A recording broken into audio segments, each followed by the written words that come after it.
হাত এভাবে বাঁধতেছে, এভাবে হাতটা বাঁধা কোরআনে কোথায় আছে আমি পাইলাম না কোথাও। ঠিক আছে, হাদিস ছাড়া কি এগুলো আসবে?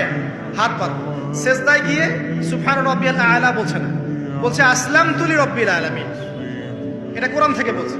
অথচ নবী সাল্লাল্লাহু আলাইহি ওয়াসাল্লাম হাদিস থেকে বলছেন সুবহান রাব্বিয়াল আলা সুবহুন কুদ্দুসুন রব্বুল মালাইকাতি ওয়ার রূহ সুবহানাকাল্লাহুম্মা রাব্বানা ওয়া বিহামদিকা আল্লাহুম্মা ইগফির।